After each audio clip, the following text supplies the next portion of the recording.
নবুয়তের 10ম বছরে। এই বছরকে বলা হয় আমুল হুজন, অর্থাৎ দুঃখের বছর। কারণ এই বছরই আমাদের প্রিয় নবী সাল্লাল্লাহু আলাইহি ওয়াসাল্লামের প্রিয় চাচা হযরত আবু তালিব এবং প্রাণপ্রিয় স্ত্রী হযরত খাদিজা রাদিয়াল্লাহু আনহা ইন্তেকাল করেন। এই দুই মহান ব্যক্তি ছিলেন তার সবচেয়ে বড় আশ্রয় ও সান্ত্বনা। তাদের ইন্তেকালের পর মক্কার কাফেররা হুজুরের উপর আরো বেশি জুলুম ও নির্যাতন শুরু করে। তাই হুজুর সাল্লাল্লাহু আলাইহি ওয়াসাল্লাম মক্কার অত্যাচার থেকে কিছুটা মুক্তির আশায় শওয়াল মাসে নবুয়তের 10ম বছরে তায়েফ যাত্রা করেন। তার ধারণা ছিল হয়তো তায়েফের মানুষরা হেদায়েত গ্রহণ করবে এবং ইসলামের প্রতি সহানুভূতিশীল হবে। তিনি তার আজাদ করা দাস হযরত যায়েদ বিন হারিসা রাদিয়াল্লাহু আনহুকে সঙ্গে নিয়ে দাওয়াতের উদ্দেশ্যে তায়েফ যান। তারা তায়েফের শাসক গোষ্ঠীর সাথে সাক্ষাৎ করেন, যারা ছিল তার নানার দিকের আত্মীয়। সেই সময় তায়েফে অমর বিন উমায়েরের 3 পুত্র আবদে ইয়ালিল, মাসুদ এবং হাবিব শাসক ছিলেন। তারা ছিল বনু সাকিব গোত্রের মানুষ। রাসূলুল্লাহ সাল্লাল্লাহু আলাইহি ওয়াসাল্লাম এদেরকে ইসলামের দাওয়াত দেন এবং সহযোগিতা কামনা করেন। তিনি সেখানে টানা 10 দিন অবস্থান করে তাদেরকে বোঝানোর চেষ্টা করেন, কুফর ও শিরক ত্যাগ করে ঈমান গ্রহণের আহ্বান জানান। কিন্তু 3 জনই অত্যন্ত উদ্ধত্যপূর্ণ এবং অবমাননাজনক জবাব দেয়। প্রথম জন বলল, আল্লাহ কি তোমার মতো একজন ছাড়া আর কাউকে পাননি নবী বানানোর জন্য? দ্বিতীয় জন বলল, কাবা শরীফের জন্য এর চেয়ে বড় অপমান আর কি হতে পারে যে তোমার মতো কেউ নবী হওয়ার দাবি করছে? তৃতীয় জন বলল, আমি তোমার সাথে কথা বলবো না। যদি তুমি সত্যবাদী হও তবে তোমার সাথে কথা বলার ভয়ে ভয়ে আদবের খেলাফ, আর যদি তুমি মিথ্যাবাদী হও তবে তুমি কথা বলার যোগ্যই নও। উল্লিখিত সর্দাররা শুধু হেদায়েত গ্রহণ করতে অস্বীকৃতি জানায়নি, বরং তারা রাসূল সাল্লাল্লাহু আলাইহি ওয়াসাল্লামকে তায়েফ শহর থেকে বের করে দেয়। কিন্তু দুর্ভাগ্যজনকভাবে তারা এখানেই থেমে থাকেনি। তারা তায়েফের উচ্ছৃঙ্খল ও বখাটে ছেলেদের উস্কে দেয় যেন তারা রাসূলুল্লাহ সাল্লাল্লাহু আলাইহি ওয়াসাল্লামের পেছনে লেগে যায়, তাকে পাথর ছুঁড়ে আহত করে এবং উপহাস করে। ফলে রাস্তা দিয়ে যাওয়ার সময় তারা তার উপর পাথর নিক্ষেপ করতে শুরু করে। এত পাথর ছোড়া হয়েছিল যে হুজুর সাল্লাল্লাহু আলাইহি ওয়াসাল্লাম গুরুতরভাবে আহত হয়ে পড়েন। যখন আঘাতের তীব্রতায় তিনি বসতে পারতেন, তখন ওই দুর্বৃত্তরা তার বাহু ধরে জোর করে দাঁড় করাতো এবং আবারও পাথর ছুঁড়তে শুরু করত। তারা উচ্চস্বরে অট্টহাসও করত। রাসূলুল্লাহ সাল্লাল্লাহু আলাইহি ওয়াসাল্লামের পবিত্র শরীর রক্তে রঞ্জিত হয়ে যায় এবং তার জুতো রক্তে ভরে যায়। যখন তিনি হাঁটতে শুরু করতেন, তখনও তারা পেছন থেকে পাথর মারত। এর সাথে সাথে তাকে গালি দিত এবং বিদ্রূপ করে আওয়াজ করত। এই হৃদয় বিদারক মুহূর্তে তার সাথী হযরত যায়েদ বিন হারিসা রাদিয়াল্লাহু আনহু তাকে রক্ষা করার আপ্রাণ চেষ্টা করতে থাকেন। তিনি তার শরীর দিয়ে রাসূলুল্লাহ সাল্লাল্লাহু আলাইহি ওয়াসাল্লামকে আড়াল করার চেষ্টা করেন যেন যতটা সম্ভব পাথর তার গায়ে লাগে। এই চেষ্টায় হযরত যায়েদ রাদিয়াল্লাহু আনহুর মাথাও গুরুতরভাবে আহত হয়। আর হুজুর সাল্লাল্লাহু আলাইহি ওয়াসাল্লামের পায়ের জখম এতই গভীর ছিল যে সেখান থেকে রক্ত ঝরতে থাকে। মারাত্মক আহত অবস্থায় রাসূলুল্লাহ সাল্লাল্লাহু আলাইহি ওয়াসাল্লাম তাইফ থেকে বের হয়ে পড়েন এবং বনি রাবিয়া গোত্রের একটি বাগানে আশ্রয় নেন। এটি ছিল উদবা ইবনে রাবিয়া এবং সায়বা ইবনে রাবিয়ার মালিকানাধীন। সেখানে একটি গাছের নিচে তিনি আশ্রয় গ্রহণ করেন। হুজুর সাল্লাল্লাহু আলাইহি ওয়াসাল্লাম ছিলেন গভীর শোকাহত, শারীরিকভাবে আহত এবং মানসিকভাবে ভীষণভাবে ভেঙে পড়া এক অবস্থা। সেই নির্জন কষ্টভরা মুহূর্তেই তিনি এক অসাধারণ ও হৃদয় বিদারক দোয়া করেন, যা ইতিহাসে দুআয়ে তাইফ বা দুআয়ে মুস্তাগাদ্দিন নামে প্রসিদ্ধ। এই দোয়ার প্রতিটি বাক্য বিনয়, নম্রতা ও গভীর আত্মসমর্পণের নিদর্শন। এই দোয়া থেকেই বোঝা যায় তাইফবাসীর অবমাননা ও নির্যাতনে তিনি কতটা ব্যথিত হয়েছিলেন। রাসূলুল্লাহ সাল্লাল্লাহু আলাইহি ওয়াসাল্লাম বলেন, হে আল্লাহ, আমি তোমার কাছেই আমার দুর্বলতা, অসহায়ত্ব এবং মানুষের চোখে আমার তুচ্ছতার অভিযোগ জানাই। হে দয়াময়, তুমি দুর্বলদের আশ্রয় এবং তুমি আমার রব। তুমি আমাকে কার কাছে সঁপে দিচ্ছ? এমন কারো হাতে যে অচেনা এবং আমার উপর কঠোর আচরণ করে, নাকি এমন শত্রুর হাতে যার উপর তুমি আমার ব্যাপারে কর্তৃত্ব দিয়েছ? যদি আমার প্রতি তোমার কোনো রাগ বা অসন্তুষ্টি না থাকে, তবে আমি কষ্টের কোনো পরোয়া করি না, কিন্তু তোমার পক্ষ থেকে শান্তি ও নিরাপত্তা আমার জন্য সবচেয়ে প্রশস্ত আশ্রয়। আমি তোমার সেই পবিত্র চেহারার নূরের আশ্রয় চাই, যার আলোতে সমস্ত অন্ধকার দূর হয় এবং যার কারণে দুনিয়া ও আখিরাতের সবকিছু সুব্যবস্থিত রয়েছে। যেন তুমি আমার প্রতি রুষ্ট না হও, যেন তোমার গজব আমার উপর আপতিত না হয়। আমি কেবল তোমার সন্তুষ্টির জন্যই চেষ্টা চালিয়ে যাব যতক্ষণ না তুমি সন্তুষ্ট হও, আর তোমার ছাড়া কারো মধ্যে নেই কোনো শক্তি কিংবা ক্ষমতা। এই সময় আল্লাহ তাআলা হযরত জিবরাইল আলাইহিস সালামকে অবতরণ করালেন। জিবরাইল আলাইহিস সালাম একটি মেঘের ছায়ায় এসে উপস্থিত হন এবং আরজ করেন, হে মুহাম্মদ সাল্লাল্লাহু আলাইহি ওয়া আলিহি ওয়াসাল্লাম, আল্লাহ তাআলা আপনার জাতির কথা শুনেছেন এবং তাদের আপনার প্রতি আচরণও দেখেছেন। আল্লাহ তাআলা আপনার কাছে পাহাড়ের ফেরেশতাকেও পাঠিয়েছেন। আপনি চাইলে তাকে নির্দেশ দিতে পারেন।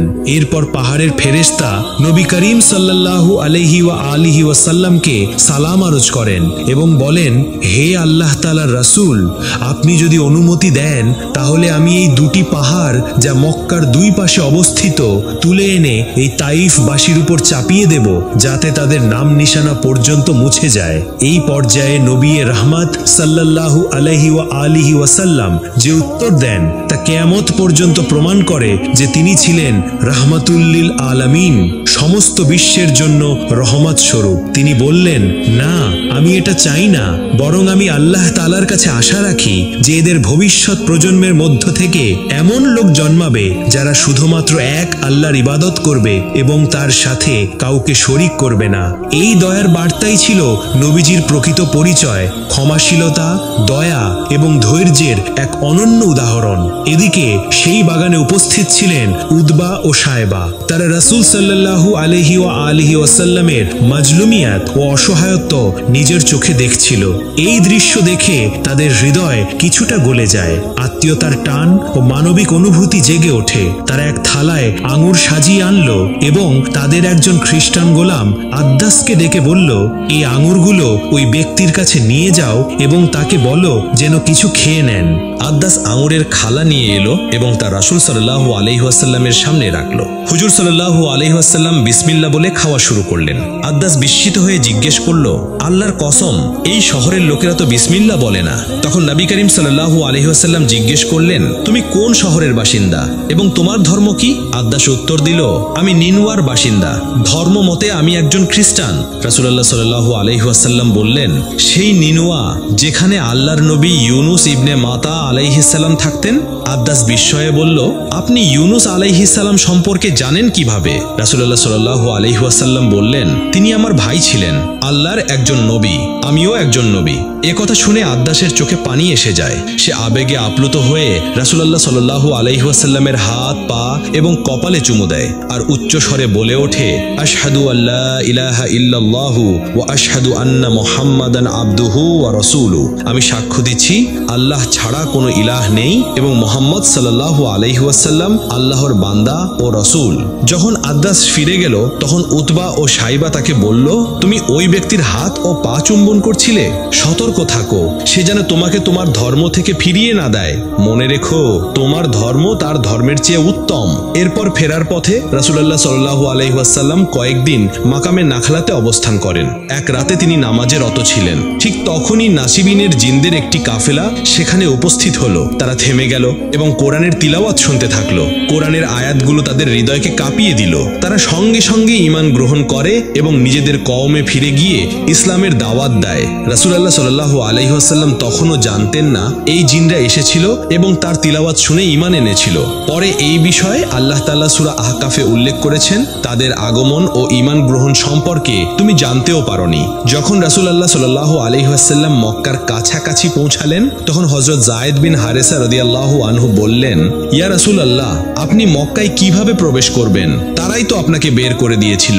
নবীজি সাল্লাল্লাহু আলাইহি ওয়াসাল্লাম উত্তরে বললেন, হে যায়েদ, আল্লাহ তাআলা অবশ্যই এই বিপদ থেকে মুক্তির কোনো না কোনো উপায় সৃষ্টি করবেন। তিনি তার দ্বীনের রক্ষক এবং সাহায্যকারী, আর তিনি তার নবীকে বিজয়ী করবেন, এতে কোনো সন্দেহ নেই। এরপর হুজুর সাল্লাল্লাহু আলাইহি ওয়াসাল্লাম গারে হেরার কাছে পৌঁছান এবং আখরাস ইবনে শুরাইকের কাছে বার্তা পাঠান। পাঠান এই মর্মে যে, আপনি কি আমাকে মক্কায় আশ্রয় দিতে পারেন? আখরাজ দুঃখ প্রকাশ করে বললেন, আমি কুরাইশদের মিত্র, তাই আপনাকে আশ্রয় দিতে পারবো না।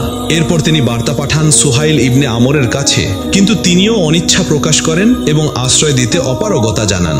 সব শেষে নবীজি সাল্লাল্লাহু আলাইহি ওয়াসাল্লাম মুতিম ইবনে আদিয়ের কাছে বার্তা পাঠান। মুতিম রাহিমাহুল্লাহ আনন্দের সাথে তা গ্রহণ করেন। তিনি তার পুত্র ও গোত্রের সদস্যদের একত্র করেন, সবাইকে অস্ত্র দিয়ে সজ্জিত করেন এবং মক্কার প্রবেশদ্বারে দাঁড়িয়ে ঘোষণা দেন, হে মক্কার জনগণ, শুনে রাখো, আমি মুহাম্মদ সাল্লাল্লাহু আলাইহি ওয়াসাল্লামকে আশ্রয় দিয়েছি, কেউ যেন তার সঙ্গে কোনো ধরনের হস্তক্ষেপ না করে।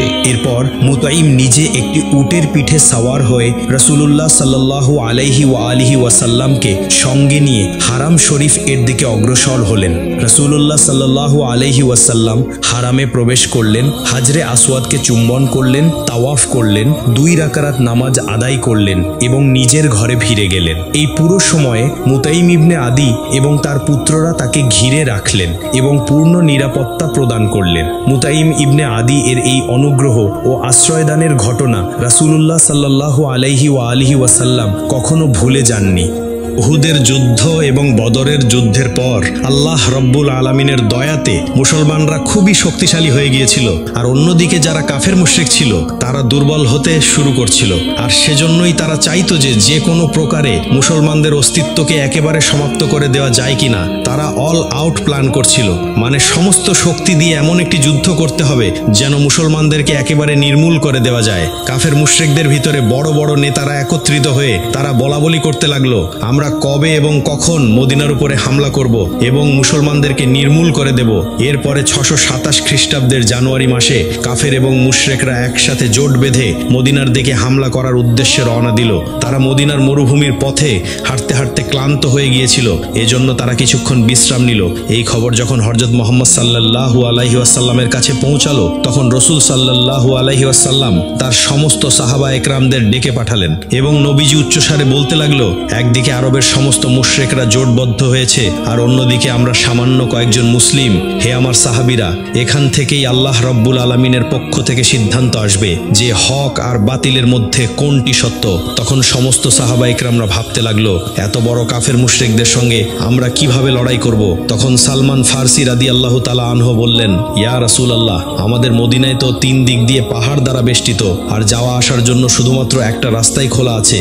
যদি আমরা ওই রাস্তাটিকে বড় গর্ত করে দেই বা খাল খনন করে দেই, তাহলে কোনো কাফেররা খোলাখুলি মদিনায় হামলা করতে পারবেন না। হযরত সালমান ফারসি রাদিয়াল্লাহু তাআলা আনহু এর কথা শুনে নবীজি সাল্লাল্লাহু আলাইহি ওয়াসাল্লাম তখন বললেন, হে আমার সাহাবীগণ, তোমরা সকলেই যার যার মতো করে কাজে লেগে পড়ো এবং ওখানে বড় একটি খাল খনন করে দাও, যাতে কাফের মুশরিকরা সরাসরি মদিনায় হামলা করতে না পারে। এরপরে আল্লাহ রব্বুল আলামিনের দয়াতে সমস্ত সাহাবা একরামরা মিলে শেষ পর্যন্ত মদিনাকে হেফাজত করার জন্য 4.5 কিলোমিটার লম্বা ও 4 মিটার গভীর একটি খাল খনন করল।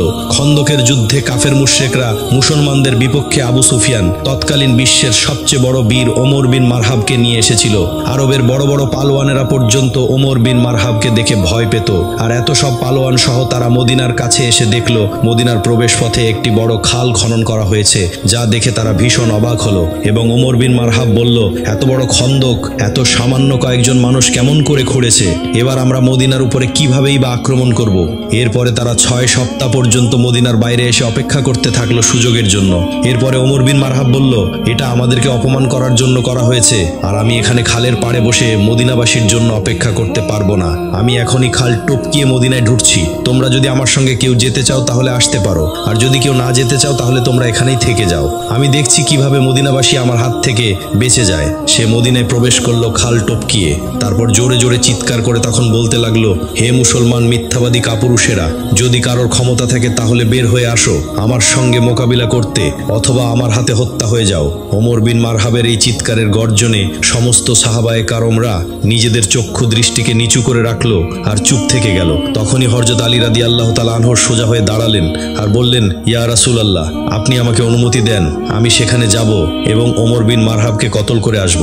রাসূল সাল্লাল্লাহু আলাইহি ওয়াসাল্লাম তখন বললেন, হে আলী, তুমি বসে পড়ো। তুমি কি দেখতে পাচ্ছ না তোমার সামনে সামনে কে আছে? তোমার সামনে বিশ্ববিখ্যাত পালোয়ান ওমর বিন মারহাব আছে, যার সঙ্গে তুমি মোকাবেলা করতে পারবে না, কেননা তুমি এর মোকাবেলাকারী নও আর তোমার বয়সও এখনো কম। সেই সময় শেরে খোদা হযরত আলী রাদিয়াল্লাহু তাআলা আনহু এর বয়স মাত্র 23 বছর ছিলেন। তারপর ওমর বিন মারহাব আবারও চিৎকার করে বলতে থাকে, হে মুসলমান কাপুরুষের দল, তোদের সেই জান্নাত কোথায় যেটির দাবি করিস? হেরে যাবি বলে মাথা নত করিস, লজ্জা করে না? তোরা না শহীদ হলেই জান্নাতে চলে যাবি? তোদের মধ্যে কি এমন একজনও নেই যে জান্নাতের সুঘ্রাণ পেতে চায়? তখন মুসলমানদের মধ্যে বড় বড় বাহাদুর পালোয়ান বসা ছিল, যারা কেউ নড়াচড়া করছিল না, সবাই চুপ ছিল।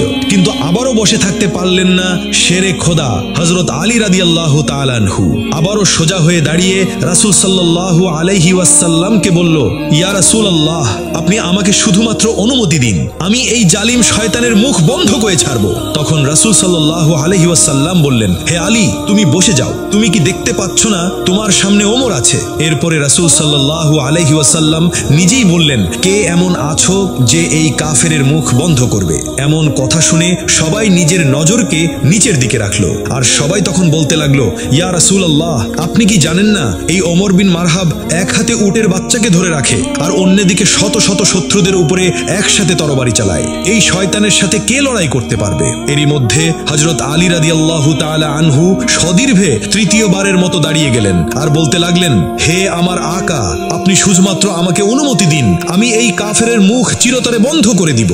তৃতীয়বার বলার পর হযরত আলী রাদিয়াল্লাহু তাআলা আনহুকে রাসূল সাল্লাল্লাহু আলাইহি ওয়াসাল্লাম যাওয়ার অনুমতি দিলেন এবং হযরত আলী রাদিয়াল্লাহু তাআলা আনহুকে বললেন, হে আলী, আমি যেন এটা শুনতে না পারি যে আমার আলী পরাজিত হয়ে আসছে, আমি যেন এটাই শুনি যে আমার আলী বিজয় বেশে এসেছে। এরপরে রাসূল সাল্লাল্লাহু আলাইহি ওয়াসাল্লাম তাকে যাওয়ার অনুমতি দিলেন। অনুমতি পাওয়ার সঙ্গে সঙ্গে হযরত আলী রাদিয়াল্লাহু তাআলা আনহু এক হাতে ঢাল আর অন্য হাতে তরবারি নিয়ে ওমর বিন মারহাবের কাছে পৌঁছে গেল। ওমর বিন মারহাবের সমস্ত শরীর লোহা দ্বারা ঢেকেছিল, অর্থাৎ তার কাপড় ছিল লোহার তৈরিকৃত, এমনকি তার মাথার টুপিটাও ছিল লোহা দ্বারা তৈরিকৃত। ওমর বিন মারহাব হযরত আলী রাদিয়াল্লাহু তাআলা আনহুকে দেখে বলতে লাগলেন, তুমি আবার কে? হে যুবক, তুমি কেন এখানে মরতে এসেছো? এটা শুনে হযরত আলী রাদিয়াল্লাহু তাআলা আনহু বলতে লাগলেন, আমি কাররারে হায়দার, আমার মা আমার নাম রেখেছে কাররারে হায়দার। আপনাকে জানিয়ে রাখতে চাই, হায়দার খুবই শক্তিশালী দক্ষ একটি সিংহকে বলা হয়ে থাকে, আর কাররার বলা হয়ে থাকে ফিরে ফিরে আক্রমণকারীকে। আর এজন্যই হযরত আলী রাদিয়াল্লাহু তাআলা আনহু এর উপাধি ছিল কাররারে হায়দার, অর্থাৎ ফিরে ফিরে আক্রমণকারী সিংহ। ওমর বিন মারহাব আবারও বলতে লাগলো, তুই যেমন ভাবে এসেছিস বাছা, সেভাবেই ফিরে যা, কেননা আমি বাচ্চাদেরকে মারতে চাই না। হযরত আলী রাদিয়াল্লাহু তাআলা আনহু তখন বললেন, কিন্তু আমি তো তোকে মারতে এসেছি। এমন কথা শুনে ওমর বিন মারহাব খুবই রাগান্বিত হয়ে গেল, আর সেজন্য এগিয়ে এসে হযরত আলী রাদিয়াল্লাহু তাআলা আনহু এর উপরে হামলা করলো। হযরত আলী রাদিয়াল্লাহু তাআলা আনহু এর ঢালের উপরে এত জোরে আঘাত করলো যে তার ঢাল দুই টুকরো হয়ে তরবারির কিছুটা আঘাত হযরত আলী রাদিয়াল্লাহু তাআলা আনহুর ঘাড় মোবারকে ক্ষতবিক্ষত করে দিল। কিন্তু এবার হযরত আলী রাদিয়াল্লাহু তাআলা আনহু কাররারে হায়দার হলেন, অর্থাৎ ফিরে ফিরে হামলা করতে লাগলো। তিনি ঘুরে দাঁড়িয়ে ওমর বিন মারহাবের উপরে এত জোরে হামলা করলো যে যেখানে ওমর বিন মারহাবের ঢাল দুই টুকরো তো হলোই, তার পাশাপাশি উপর থেকে নিচ পর্যন্ত ওমরের শরীর দুই খণ্ডিত হয়ে গেল। বলা হয়ে থাকে, ইতিহাসে এত জোরে তরবারি দিয়ে কেউ কাউকে কোনোদিন আঘাত করতে পারেনি, কেননা আলীর এক আঘাতে ওমরের ঢাল দুই টুকরো হলো। তারপর হযরত আলী রাদিয়াল্লাহু তাআলা আনহু ওমরের লাশের উপরে দাঁড়িয়ে বলল, তুই আমার সঙ্গে কেমন করে মোকাবেলা করবি পাথরের পূজারী, আর আমি রব্বে মুহাম্মাদের গোলাম। পরের দিন রাসূল সাল্লাল্লাহু আলাইহি সাল্লাম সকল সাহাবা ইকরামদেরকে উদ্দেশ্য করে বললেন, আমি কাল বিজয়ের পতাকা একজনের হাতে তুলে দেব। এর পরের দিন রাসূল সাল্লাল্লাহু আলাইহি সাল্লাম সকালে হযরত আলী রাদিয়াল্লাহু তাআলা আনহুকে খুঁজতে বেরিয়ে পড়লেন। কোথাও হযরত আলী রাদিয়াল্লাহু তাআলা আনহুকে খুঁজে পাওয়া যাচ্ছিল না। এরপরে রাসূল সাল্লাল্লাহু আলাইহি সাল্লাম সকল সাহাবায়ে কামদের ডেকে বললেন, হযরত আলী রাদিয়াল্লাহু তাআলা আনহু কোথায় আছে, তাকে ডেকে নিয়ে আসো। এরপরে সাহাবায়ে কিরামরা বলল, ইয়া রাসূলুল্লাহ, আলী চোখে ঝাপসা দেখতেছে, সে খুবই অসুস্থ। এই কথা শুনে মুহাম্মদ সাল্লাল্লাহু আলাইহি সাল্লাম বললেন, আলী রাদিয়াল্লাহু তাআলা আনহুকে তোমরা গিয়ে নিয়ে আসো। এরপরে আলী রাদিয়াল্লাহু তাআলা আনহুকে নিয়ে আসলেন। এরপরে রাসূল সাল্লাল্লাহু আলাইহি সাল্লাম তার চোখ মোবারকে হাত বুলিয়ে দিলেন, সাথে সাথে আলী রাদিয়াল্লাহু তাআলা আনহু পরিপূর্ণ সুস্থ হয়ে গেলেন।